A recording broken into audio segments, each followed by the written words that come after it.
2014 will go down as the warmest year around the globe in recorded history. 2015 was the hottest year since climate records began. Your show this July was the single hottest month in recorded history. Australia sweltered through its hottest spring on record. Climate change is now affecting every country on every continent. The rate that's of great concern. And what do you put that rate down to? Oh, it's human activity. We have everything we need. Some still doubt that we have the will to act, but I say the will to act is itself a renewable resource.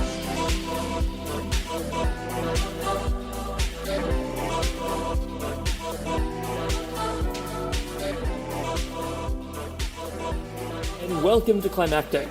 Today, things are a little bit fishy as we talk sustainable seafood. But before we get into all that, we have a new host to welcome to the Climactic Collective.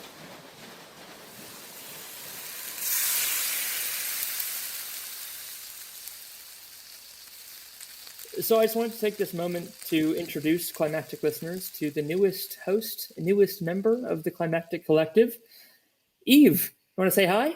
Hello! Hello!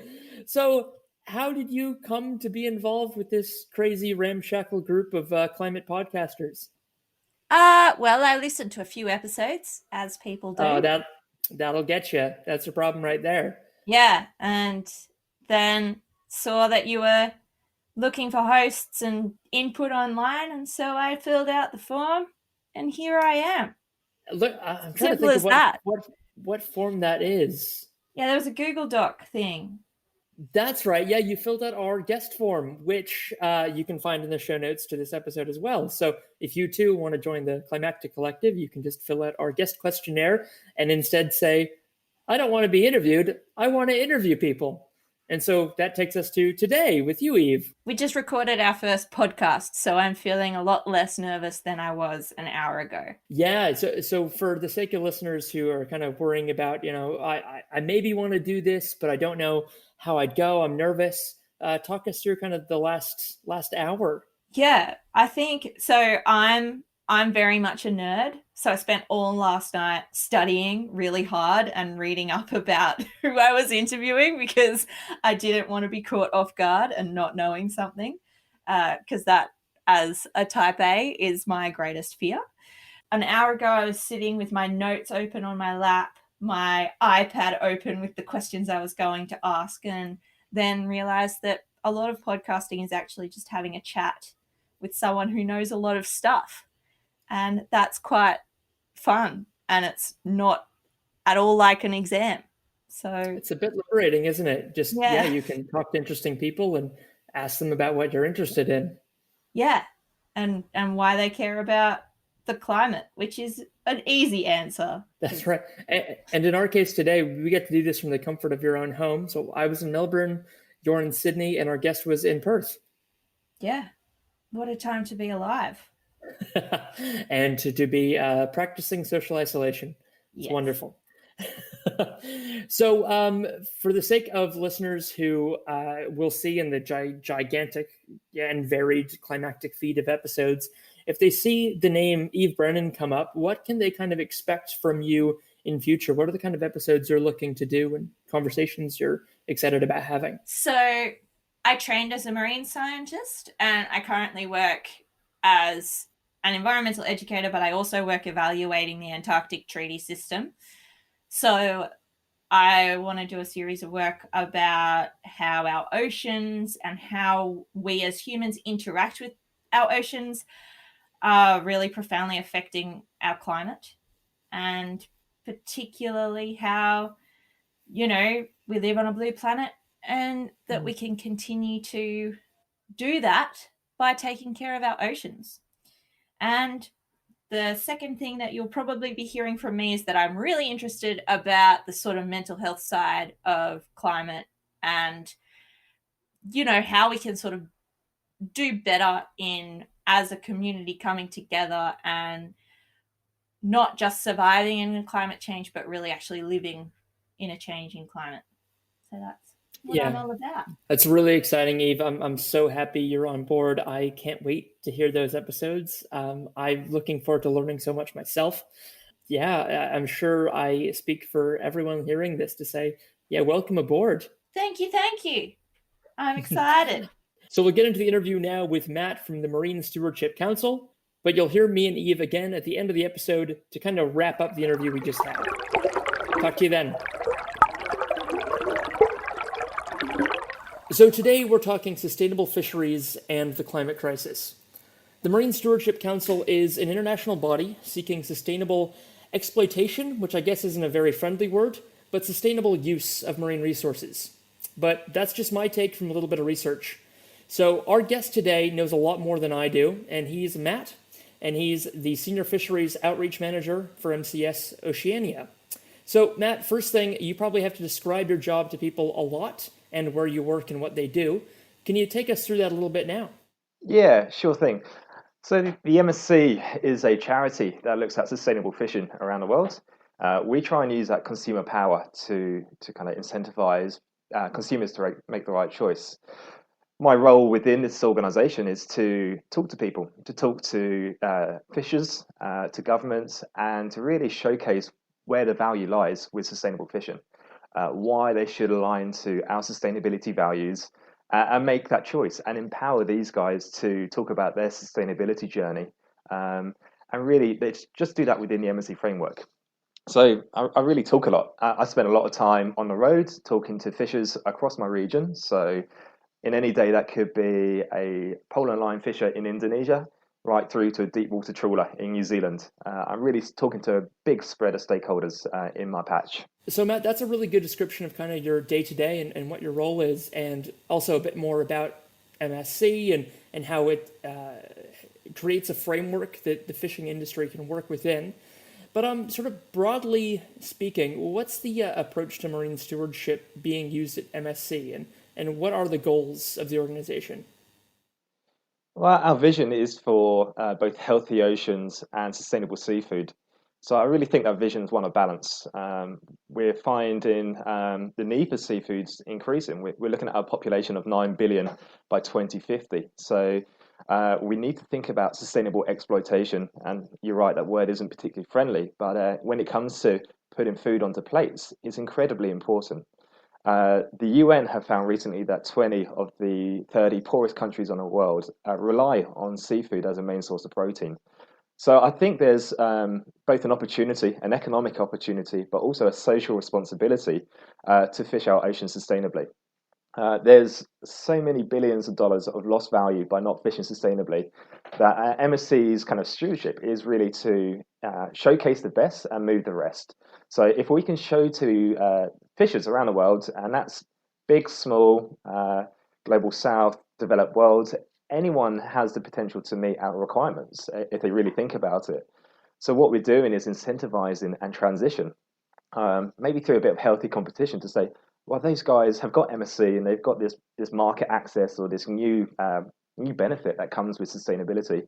We want that too, and we're prepared to put in the investment to make the changes needed to showcase our sustainability. Wonderful, and I'm curious to get into more about how MSC offers that incentive to the fishing industry through that labeling, through the framework, through the access to markets. The listeners to this program are here. They're listening to Climactic because they are concerned about climate change and they are aware of and engaged with the climate crisis. Is climate change a factor in most of the issues that MSC sees the industry facing? It's definitely omnipresent. I feel it does kind of feature quite heavily in some areas and more discreetly in others. These climate change variabilities that we encounter, fisheries have encountered a natural climate variation for millennia, but what we're seeing now is this kind of the severity seems to be increasing, and we're seeing this lag between the climate change impacts and the management's ability to keep on top of the changes that are needed in sustainable fisheries to make sure that kind of the fishery catch rates remain sustainable. So we're very aware that fisheries need adaptive management to maintain a sustainable fishery. And what I mean by adaptive management is the ability for the regulator to respond to these environmental fluctuations. But it goes deeper than that. We're seeing that there's a predator-prey change relationship. We're seeing that ocean acidification can affect those creatures that need to create a shell to survive. We're seeing all sorts of changes that are happening, and that's just in the catch sector. Then you have to think about what the supply chain are doing, where the packaging comes from.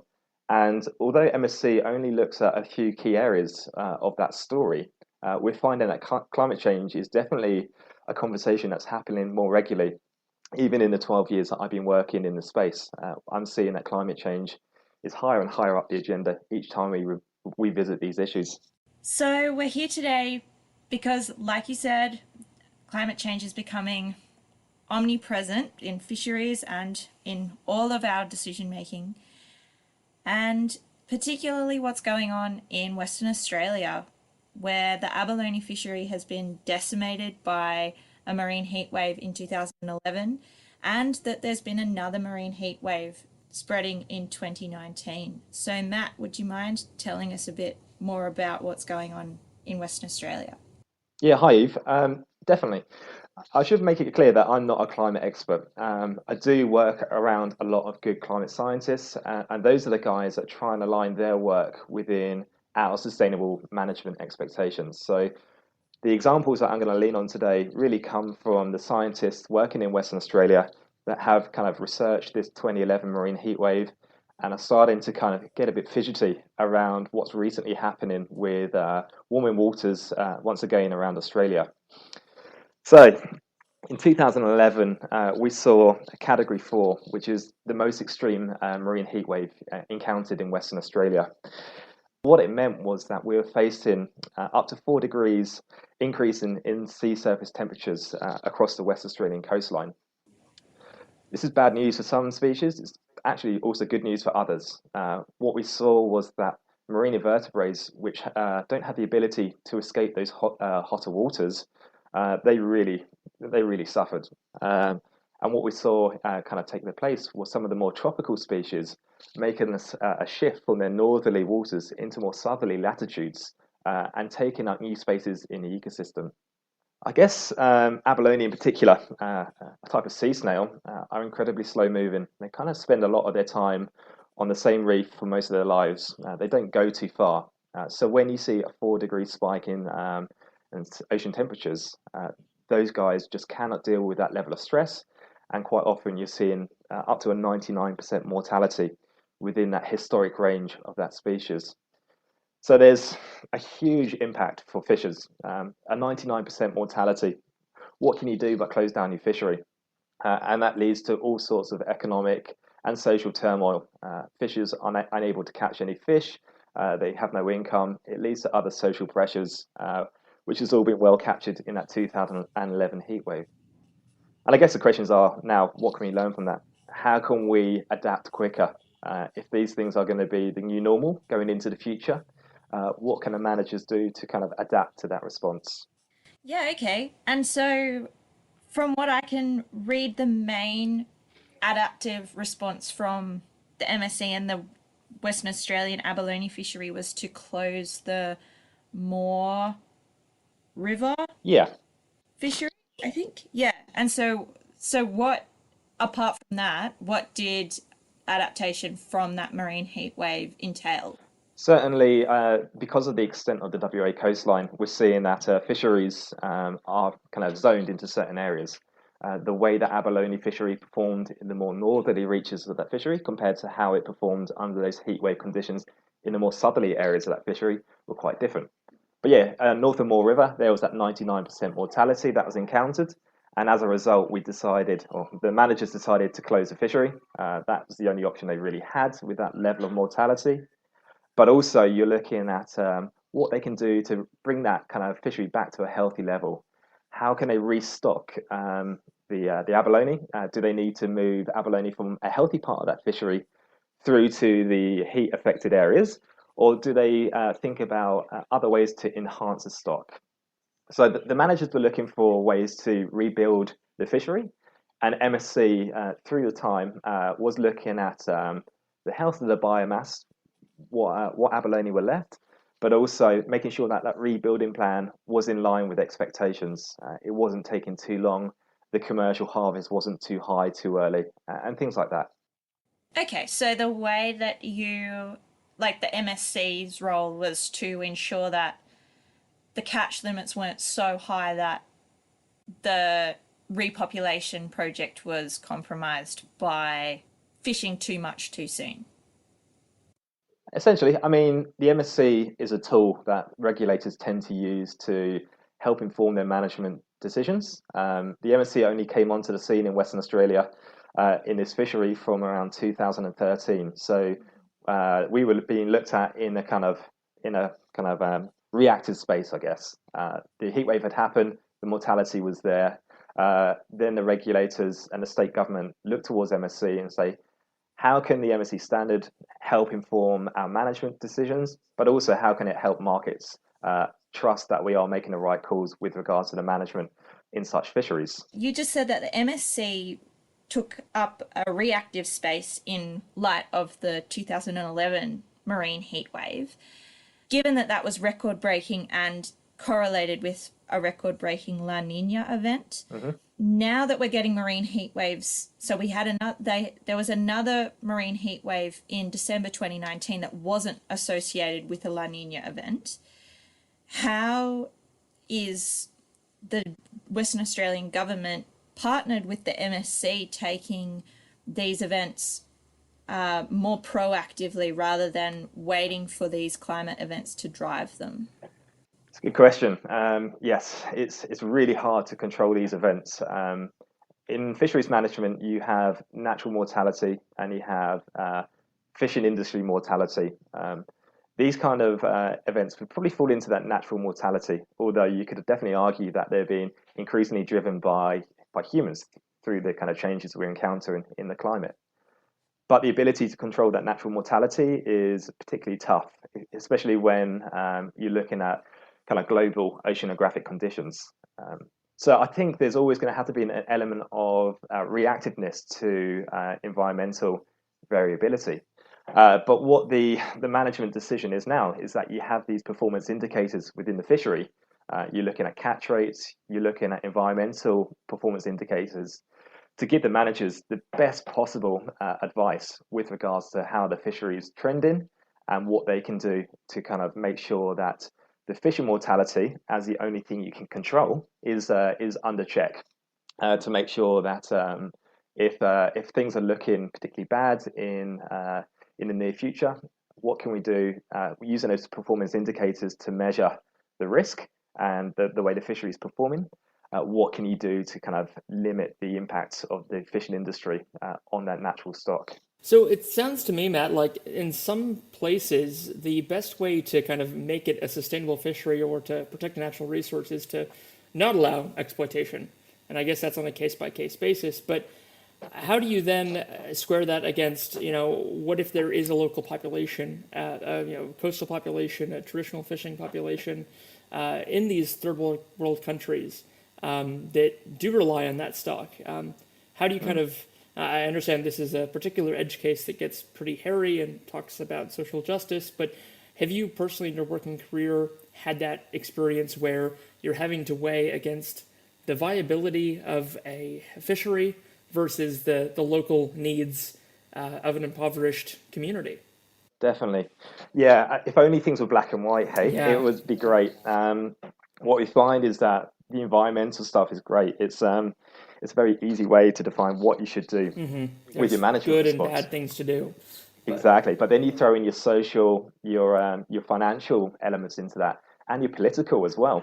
It's politically incredibly damaging to be shutting down fisheries because the environment can't handle the fishing pressure for whatever reason, whether it's overfishing or whether it's through climate variation. So the politicians quite often say, well, I know the science is this, but these are the social parameters or these are the political parameters we need to work in, which is where you see this deviation between what the science says and what the policymakers decide, because they're having to incorporate all those other voices into the most sensible decision making for whatever the needs of the fishery are. Yeah, considerations beyond the science. Absolutely. And we know there's fisheries across the world, not just in developing world countries, but also in other countries where the fisheries are knowingly taken below the kind of biological limits. And some people scratch their heads and say, how is that allowed? But it is for food security, although admittedly, if the fishery was allowed to recover, the security of that food source would be enhanced. But that has to be done over a time frame which supports the community, which supports jobs. And that's where we're seeing this kind of somewhat disconnect between the realities on the ground and some of those policy decisions that are made. And yeah, it's not always MSC's case as a standard setter to get involved in those political decisions. If I can kind of paraphrase that, it's someone's going to be there to set the rules, and then if someone else is going to break those rules or bend them for what seems to be a good reason to them, you can't take that into account when you set the rules. They have to be based on the best evidence and this is what you should be doing, but we understand that life happens. I think that's one of the strengths of the MSC program at the same time. The rule book is clearly defined before every stakeholder signs on the dotted line. The harvest strategy is that suite of rules that's kind of put together to say, if this happens, this is our response. And you have your industry, your regulator, and quite often you have your wider marine stakeholders buying into that harvest strategy and starting to understand that this is a rule book. These are the rules we're going to play by. And if we do encounter a further heat wave, we acknowledge that this is likely to be the decision that is made. In terms of marine heat waves, they're increasing in frequency and severity, and it's not a question of if but when. And so you said that the rules are set in stone in the contract before they sign up to the MSC certification process. What sort of things are fisheries signing up for in order to recover from marine heat waves? And have you ever had to decertify a fishery as a result of an environmental collapse? Yeah, I guess that's some great questions, Eve. Certainly, we don't define what rules are used. We ask that the rules are appropriate for the fishery. So in some fisheries that are managed by quotas, a rule might be if such environmental variability happens, your quota might be cut by a percentage. In other fisheries that don't have quotas, they have other controls. They might say, if we're encountering the effect of a marine heat wave, you might find that your fishing season is shortened by half, or that you can only use half the number of hooks in your fishery. And that's the kind of management response we want to see. There's levels of severity. As you get closer to your biological limits, what the fishery can handle before recruitment is impaired, i.e. the point where there's so few marine species left that they find it hard to repopulate.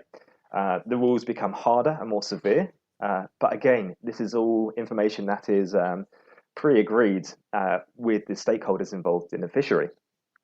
I think for those rules, they need to be reviewed regularly. We ask that these rules are reviewed every 5 years to check for relevance. And I think, like we've been saying, the severity of marine heat waves alongside the general sea surface temperature trends is increasing. So checking those rules is still relevant every 5 years is a really important thing to consider. And it matters. There are fisheries around the world which have found themselves either suspended or having to withdraw from the MSC program. And many stakeholders would argue that's as a result of climate variation. I think there's a great case in the Northeast Atlantic with mackerel. It's a very popular species in European markets. Many consumers go and eat the mackerel in various forms. But what we're seeing is that warming waters are leading to the mackerel trying to find colder waters. So there's only two ways that can happen. A species can go into deeper water, or they can go into more northerly or southerly latitudes, depending on what part of the hemisphere you're looking at. So these mackerel are finding it a bit too warm where they were previously living, so they're heading into more northerly latitudes. And the industry, which have fished mackerel for generations, are continuing to chase those mackerel into more northerly latitudes. But then you're starting to bring new countries into the mix, whereas historically, places like Iceland, Greenland, Russia weren't catching too much mackerel. Now they're finding it on their doorstep. So this is great. We'll catch this mackerel, thank you very much. Yet the historic fishers, those guys operating from the UK, Norway, into the other parts of Europe, are saying, but that's our fish. And you're seeing this conflict where these industry players can't agree who has access to that fishery As a result, they're arguably taking a bit too much fish from the ocean, and that falls outside of MSC's rulebook, and as a result, that fishery has been suspended. So definitely a climate-related case study, and also an issue of member states not working particularly well together to come together to agree how the cake should be sliced when it comes to accessing that mackerel fishery. Yeah, I understand that's a really difficult balance to strike. And so, yeah, that's the kind of story us consumers who are concerned about climate change are hearing about, a lot of that change in latitude, that change in range of where fish are found and where they're being caught. And we are concerned about overfishing and overexploitation. How can us consumers kind of use that to incentivize good behavior and punish bad behavior? For me, just as a consumer, how can I take the information that MSC is giving me and act on it to provide an incentive for good players in the industry? Yeah, it's a great question, and I think fishery science is hugely complex. I think a famous scientist once said, counting fish is like counting trees. Apart from you can't see these fish and they move, so you're finding yourself like really subject to these really difficult scientific research positions, which means that a lot of work goes into the MSC assessments. You're bringing in all kinds of scientists and researchers and stakeholders into the MSC program, asking them all of these questions, and at the end of the day, all of this really great science is happening and its alignment to the MSC program. At the highest level, what you have is a blue fish tick in the supermarket. And then below that, you have all of these tiers of science, and it's all transparent. So depending on your level of interest, you can go and dig into that science yourself. But what we're doing really at the highest level is empowering consumers that see that blue fish tick. If we can show them that there's credibility behind that blue fish tick and that we are genuinely interested in a sustainable future for our fisheries and for our ocean, it empowers you as a consumer to say, I know that blue fish tick, I believe in it, and I'm going to reward those fishers that are that are fishing sustainably, that are adapting to these climate variations where they can. And it empowers not just the consumer, but it empowers everyone working back through that supply chain, back to the fisher at sea, catching that fish within a management system which notes that climate is changing. We might see a marine heat wave. We're definitely seeing increased sea surface temperatures, and this is our management response to keep this fishery sustainable.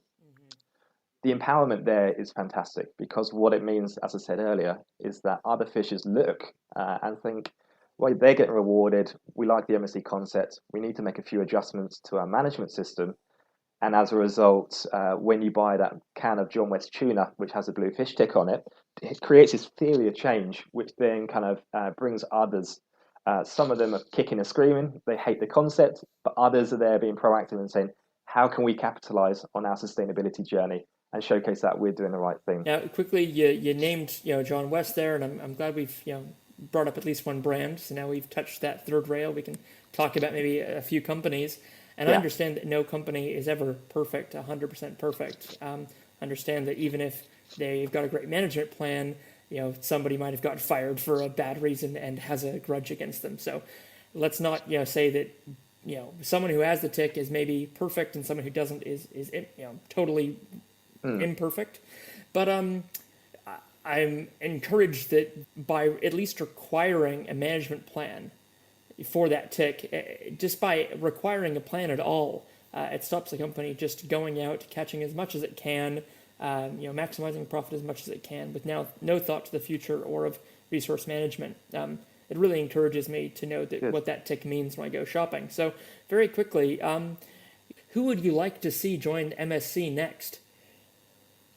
MSC is a very good question and nicely worded. MSC doesn't name and shame. We don't name and shame fisheries that aren't aligned to our requirement, and we don't name and shame retailers or others in that space that aren't choosing MSC as their end goal. And MSC is not the only tool out there. There's other ways that sustainability can be measured, and we respect those. But there's definitely gaps, and MSC sometimes gets challenged because we work with the biggest operators.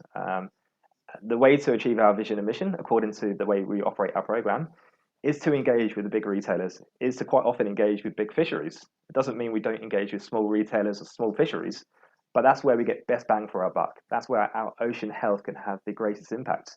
And also those retailers, they're sitting there at the highest point, holding an umbrella in a lightning storm. So they've got the greatest amount of social accountability. So they quite often come to the MSC and saying, we're getting asked more and more about sustainable fishing. Can MSC help provide solutions? And we showcase them the program, and they say that works for us, or that's not quite right for our fit. And as a voluntary program, it's really empowering to see the kind of the snowball effect that we're seeing with the retail space around the world.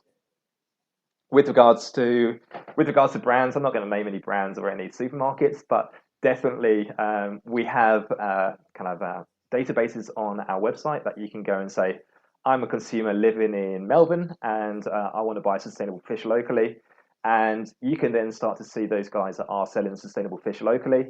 And then you can start to see the gaps for yourselves. And I'm not asking you not to shop there, but I'm perhaps asking you to say, hey retailer, why aren't you selling MSC sustainable fish? And if consumers are asking those questions, you can guarantee that they'll pick up the phone to us and say, our consumers are asking for it. We see an opportunity here to communicate and market sustainable fish. And that's the theory of change empowered by the consumer. And that's what we really like. Wonderful. It's good to see that theory of change language being picked up in the industry and in regards to resource conservation, because theories of change are powerful concepts within social movements and within the climate activism space. There's a lot of talk about theories of change. And I personally really believe that without an idea of how to get to the thing you want, you're not going to get it. 100%, yeah. Matt, thanks so much. I've got 2 more questions for you. Sure. In WA, and I'm hoping in most MSC certified fisheries, you say that you have an ecosystem-based fisheries management approach. What does that mean for the MSC, and how does that incorporate climate change into the broad ecosystem changes that we're observing in the marine environment? Yeah, so I guess historically, fisheries have been managed on target stocks. If you're catching a blue swimmer crab, the fishery regulator has mostly wanted to make sure that the blue swimmer crab population is healthy. MSC asks a bit more of the regulator and of the fishery. They're saying, absolutely, there's a lot of focus that should be placed on your target stocks, like your blue swimmer crab. But when you're fishing for blue swimmer crab, what about your bycatch? And what about your bait? And what about the habitat interactions? And what about the ecosystem more generally? So we're starting to kind of broaden our perspective on what a sustainable fishery should look like. It's no longer just about target species. It's about the ecosystem more holistically. And by thinking about where the bycatch rates can be reduced or where the habitat interactions can be mitigated, I mean, these things are critically important for how an ecosystem functions. You can't have a healthy blue swimmer crab fishery without a healthy spawning habitat for those guys to live within. Can I just follow up with that? So you say that you take a habitat-based approach up until the blue swimmer crab in this case. Do you also account for what is known as dependent and related species, which are the animals that prey on the target species as well as humans? Is that part of your approach into fisheries management? Yeah, so there's ecosystem performance indicators that an MSC fishery has to meet. And that's when we're looking at predator-prey relationships. What happens if you take too many tuna out of an area? How does that affect the other trophic layers around that fishery? Those kind of things, we definitely ask for information from an MSC fishery. The ecosystem requirements are quite loose because the way a fishery in Indonesia is going to perform compared to a fishery in Australia will be quite different. But ultimately, we ask that if any kind of changes to a fishery like that are occurring, that number one, you have the data that backs it up. Number two, you have a management response. And number three, you're looking at your ecosystem health more holistically to make sure that any fishing impact is mitigated. But it's certainly new science. It's certainly something, because of the historic focus on target species, this ecosystem stuff is catching up, but it isn't necessarily always integrated into the regulators' policies. So it's definitely kind of on the crest of the wave in terms of the new science that's happening in the marine space. Do you personally see a truly sustainable fishing industry as being something that's possible? And if so, what are some ways that it would be different to today? Yeah, I think for all of the good work that MSC and other stakeholders do in this kind of sustainability space, the trends are still negative. We're seeing that there's increasing amounts of overfishing. We're seeing that less and less of our fish resources are underfished or underutilized. And we're seeing this space where a lot of fisheries are kind of heading towards their maximum in terms of how much you can fish them before nudging them into that overfished space. Ideally, the MSC program will halt that trend. It does need consumers to be aware of the power of that blue fish stick, and we encourage people to shop with that in mind. But yeah, the future, I remain optimistic, I guess. I think that when kind of rubber hits the road and things get a bit tight with regards to fishery performance, I still think that stakeholders will do the right thing. But the future has to be more integrated. And I think that's a kind of self-criticism of MSC. Like, we look at environmental sustainability and we do that well, but we need to think about these bigger issues. Should MSC work with fisheries that are climate neutral, that have offset their carbon? Those kind of things should be considered. And also the carbon output per kilo of fish is definitely better than quite often terrestrial sources of protein. But what more can we be doing to incentivize our partners in the program to kind of think about sustainability more holistically? And these are probably questions as much for our board in regards to what direction we go.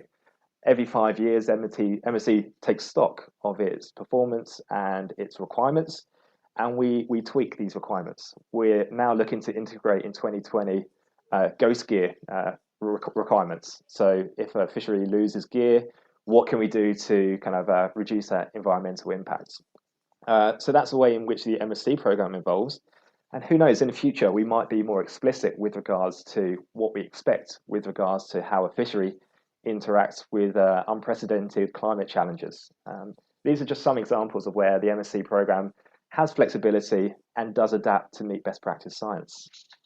And there's a paper from the CSIRO that came out with about touching on that ghost gear that says that about 70% of ghost gear that's lost at sea is when fishers are taking a risk and going out into weather that they probably don't need to be going into. So coming back to that social aspect of MSC and incorporating that there's always a social element to the environmental outcomes and sustainability, particularly in fisheries. Yeah, no, it's a really important point that you can't treat these environmental expectations in isolation from the social. So it's the two are integrated, and also the reality is society's more powerful than sometimes it gives itself credit for. We see quite regularly. I think the marine plastics on the back of Blue Planet 2, that was unprecedented response. We hadn't previously seen it, but I think slowly the world's waking up to the power that we have, and that politicians will listen to what society expects. So it's definitely worth integrating that human voice into these scientific discussions. Always. Matt, thanks so much for coming on. It's been a pleasure. Thanks, Eve. Yeah, thank you, Matt. Cheers. No worries. Thank you.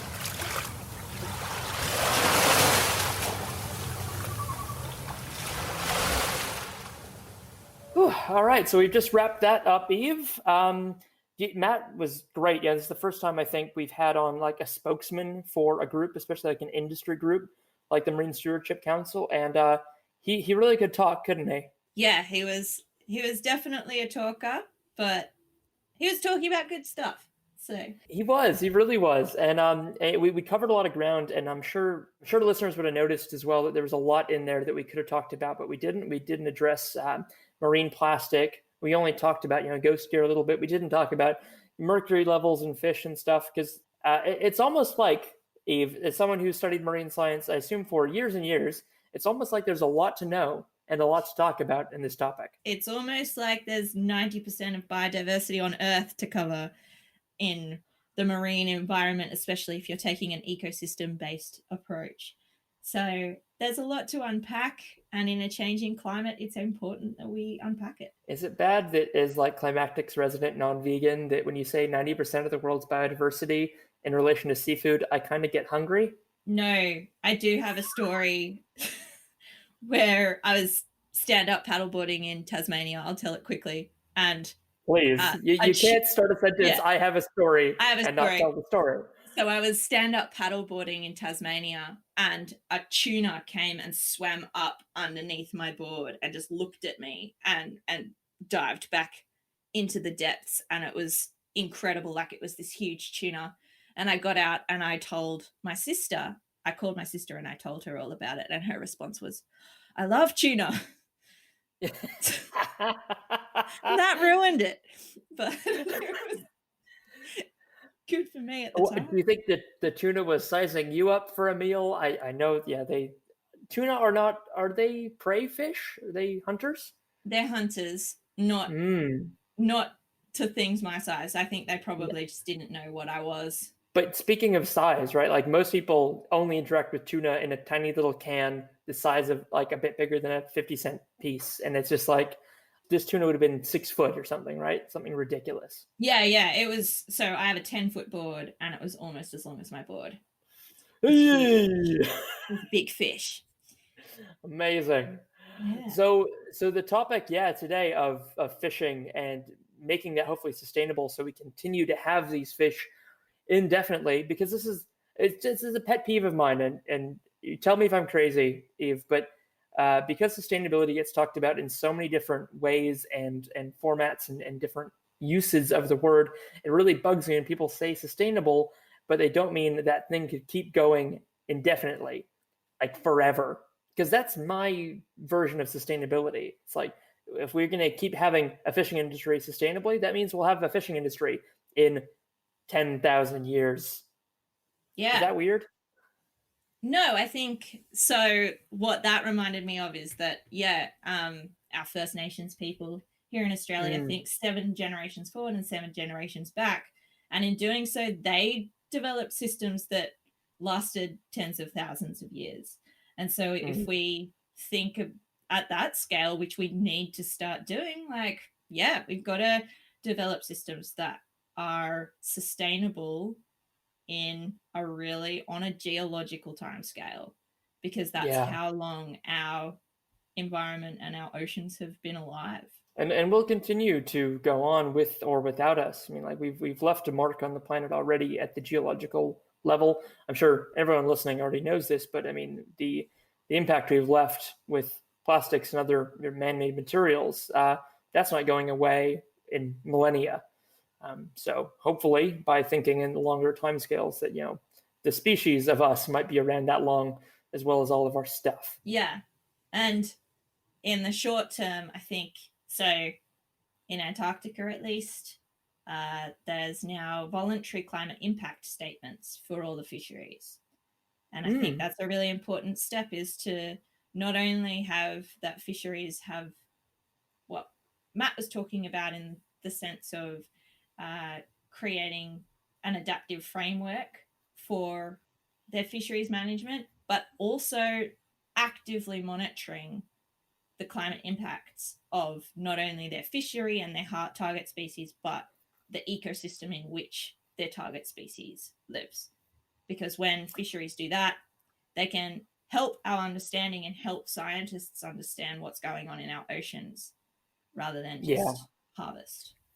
And by getting used to doing that level of management at the ecosystem level for the current environment, that means that they'll at least have the thinking in place, if not maybe the direct tools, but they'll be able to start coping with when that environment is changing.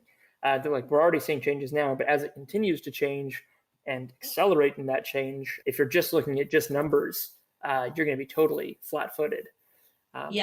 Especially when a marine heat wave, to be categorized as a marine heat wave, it only has to last 5 days. So, things can change pretty fast. Yeah.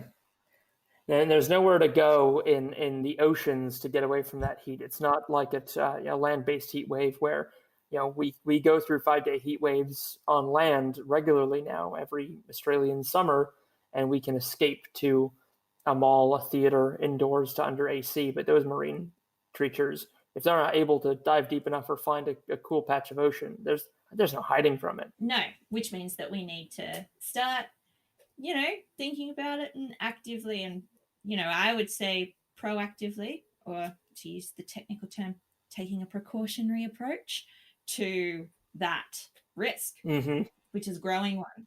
Yeah. It's obvious there's so much more to this topic than we were able to discuss with Matt today. It was just the one conversation. We had limited time, and we wanted to kind of focus on what MSC does, and one report especially about the abalone fisheries in Western Australia. But if this has sparked any interest in you in the greater topic of the oceans and the intersection with the climate crisis, just let us know. Drop us an email to hello@climactic.fm, and I'll make sure it gets to the right person.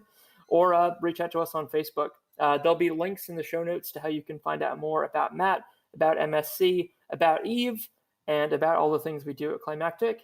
But for now, is there any kind of final thoughts you've got on where you want to go next after this interview, Eve? What's next for you?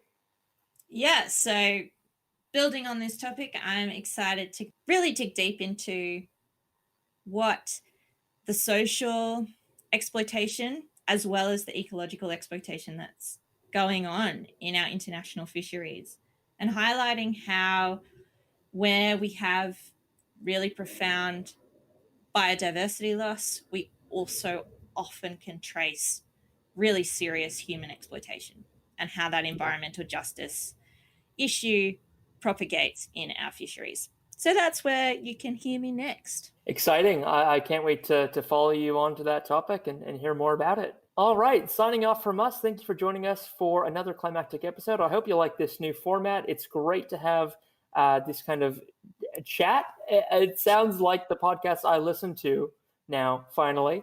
And yeah, looking forward to bringing you the next one. Bye. Bye for now. Thank you for joining us. You've been listening to Climactic, the flagship podcast of the Climactic Collective, a podcast network dedicated to lifting the voices of the climate community. You can find out more about the people behind Climactic and all the shows we produce at climactic.fm. We are a social enterprise podcast network, and we greatly appreciate your support. You can find a link to our Pozible where you can support us directly in the show notes of this episode or from our website.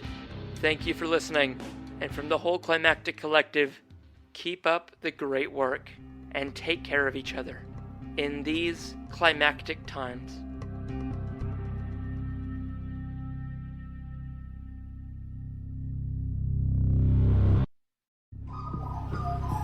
The Climactic Collective.